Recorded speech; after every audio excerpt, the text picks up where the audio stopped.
What if we did church differently? This was ultimately the question that we asked ourselves when we wanted to plant a church. And in January of 2016, we did something different. We started Awaken Old City Church and Awaken Coffee in downtown Knoxville. And at that time, Old City was small, Knoxville was small, and soon COVID hit.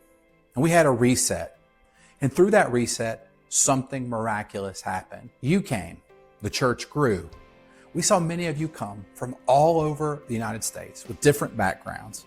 And you came and you invested. You started families, you bought a home, and pretty soon community grew out of that. And we've never seen anything like it. And it's been so rewarding to be a part of a church where community is so important. And now, as I look at this year, 2026, I started to ask myself again, Lord, what if we did things differently? What if we maximized who we were, who we are, where you're taking us? What would it look like to feel you, to know you more than we ever have? What would it look like if this church started to maximize the greatness that it has inside of it? And it got me thinking about this story. Jesus meeting this woman at the well. She was coming in the heat of the day so that she could avoid the glares and the shame and the guilt that she felt from things that had happened to her. And as Jesus ministered to her and they talked, all of a sudden she realized he was the Messiah. And she leaves, and she doesn't just leave and roll the things around that he said or consider them. She leaves and there's so much excitement she can't help herself. She goes to people in the community and says, come and see. Come and meet this man who told me everything I've ever done. She was so excited to connect others, even people that had probably harmed her, to who Jesus was and what he wanted to do. And it got me thinking about us this year. What if we set up something unique? What if we had a change in our thinking where we started to imagine what would it be like to affect our neighbors, the people around us, people we have influence with, people that we don't, and we started to connect them to Jesus.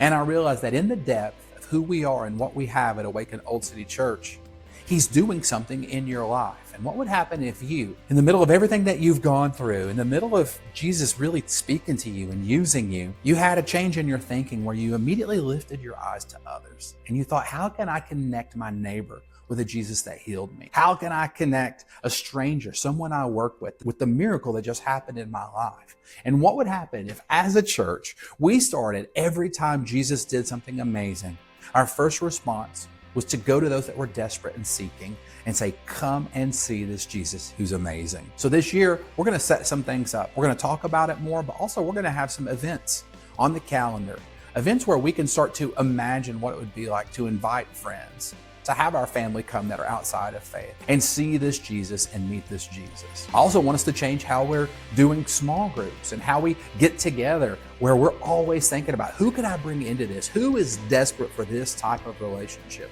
Who needs community that I know, that I just met? How can I get them to come and see this Jesus that's so amazing? So this year, we're hoping that in everything that we do and in our thinking, we can start to ask this question: what if we did it differently? And what if we lifted our eyes, looked at those around us, and made a pathway for them to come into faith for the very first time? We're so excited about what Jesus is going to do in Knoxville, in our church, in 2026.